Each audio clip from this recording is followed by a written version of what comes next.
समझ में आया? आपको जैसे मैंने बताया कुछ चीजों को क्या करना पड़ेगा, अंग्रेज की तरह आपको सोचना पड़ेगा और उसकी तरीके से क्या करना पड़ेगा, बनाना पड़ेगा। क्योंकि आप भाषा सीख रहे हैं इंग्लिश और हमारी मातृभाषा नहीं है, और आप सही तरीके से बोलना सीखना चाहते हैं तो उन्हीं के तरीके से हमें सोचना पड़ेगा। Is that clear? जैसे मैंने आपको अंतर बताया था, भूलना, भूलने की अंग्रेजी होती है फॉरगेट। क्या होती है? लेकिन आप फॉरगेट हमेशा नहीं लगाते। जैसे आपने कहा मैं अपना मोबाइल भूल गया, तो अगर आप बोल रहे हैं कि I forgot my mobile, I forgot my mobile, तो अगर आप ग्रामर में जाएंगे तो कहीं ना कहीं आप अपने आप को गलत पाएंगे। ये सेंटेंस क्या हो गया? गलत हो गया।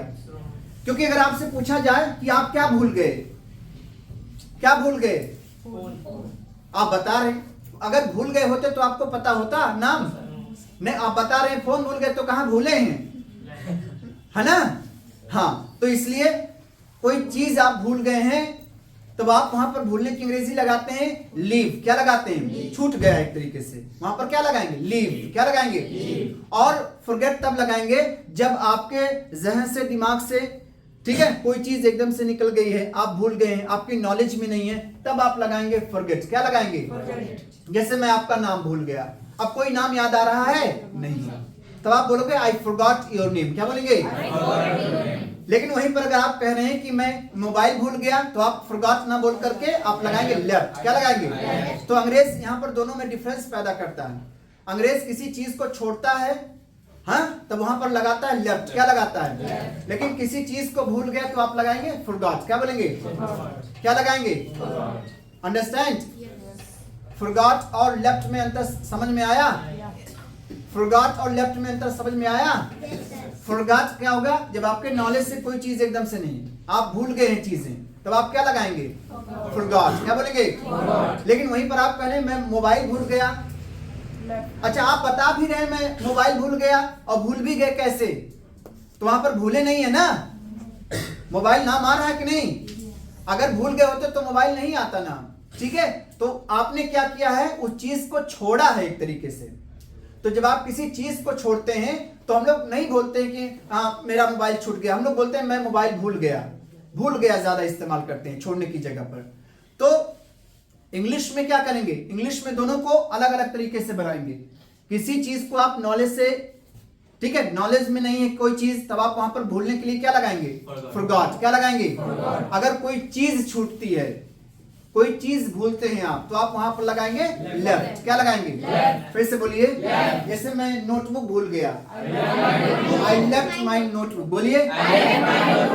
मैं आपका बर्थडे भूल गया, अरे यार बर्थडे तो याद है ना, तब यहाँ लेफ्ट लगाओगे कि फॉरगॉट? बर्थडे भूल गए ना आप, मान लो कल किसी का बर्थडे था, आपके दोस्त उसका विश नहीं कर पाए, ठीक है, तो वहां पर आप लेफ्ट थोड़ी ना बोलोगे, फॉरगॉट बोलो ना। बोलो आई फॉरगॉट योर बर्थडे। फिर से बोलिए। मैं आपका नाम भूल गया, आई फॉरगॉट योर नेम। मैं पेन भूल गया। अब चीज है, भले ही हम भूल गए लगा रहे हैं, भले ही हम लोग क्या लगा रहे हैं? भूल गए लगा रहे हैं, लेकिन एक तरीके से हम छोड़ दिए हैं, छूट गया है, ठीक है? तो आप वहां पर लीव की सेकंड फॉर्म क्या लगाएंगे? लेफ्ट। बोलो आई लेफ्ट। बोलो आई लेफ्ट माई पेन। फिर से बोलो। चलिए आते हैं मैटर पर। तो मेरी जीभ जल गई, इसका जो सही तरीका है, ठीक ना, मैंने कहा आपको अंग्रेज की तरह इसको सोचना पड़ेगा, अंग्रेज की तरह इस सेंटेंस को सोच करके बनाना पड़ेगा। अगर आप डायरेक्ट बोलेंगे तो ऐसे कैसे बोले थे? पहले की तरीके से, माई टंग बर्न्ड, ऐसा कुछ नहीं, ठीक है? अंग्रेज इसको कैसे बोलेगा? मेरी जीभ जलेगी, आई बर्न्ट माई टंग। क्या बोलेंगे? और इसकी हिंदी निकालेंगे तो आप पाएंगे क्या? मैंने अपनी जीभ जला ली। लेकिन ऐसा कम ही हम बोलते हैं, या ऐसे ही बोलना तो ऐसे ही बोलेंगे, आई बर्न्ट माई टंग। बोलिए ना। आई बर्न्ट माई टंग। फिर से बोलिए। आई बर्न्ट माई टंग। तो ऐसे सेंटेंसेस को आप ऐसे नहीं बनाएंगे। फिर से मैं रिपीट कर रहा हूं, ध्यान दीजिए। आप ऐसे नहीं बनाएंगे कि मेरी जीभ जल गई, माई टंग बर्न्ट। ना ना ना, आई बर्न्ट माई टंग। वही बात है फिर से कि जैसे मैं चाय पी रहा था और चाय पीते पीते क्या हो गया? बोलो आई वॉज टेकिंग टी। बोलो yesterday I was taking tea and accidentally I burnt my tongue. यानी गलती से क्या हो गया? मैंने अपनी जीभ जला ली, मैंने अपनी जीभ जला ली, यानी मेरी जीभ जल गई। और जलाया तो मैंने ही ना। तो आप ऐसे सेंटेंसेस को ऐसे ही बनाएंगे। सब्जेक्ट से शुरुआत करेंगे, देखेंगे क्या सब्जेक्ट है। ठीक है, यहाँ पर सब्जेक्ट क्या है, मेरी जीभ जल गई, किसके द्वारा? ठीक है, इसमें सब्जेक्ट क्या हो गया, स्वयं के बारे में बातचीत कर रहे हैं। आई बर्न्ड, क्या बोलोगे?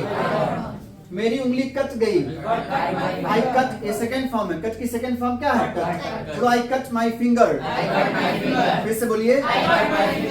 तो मेरा बचपन में हाथ टूट गया,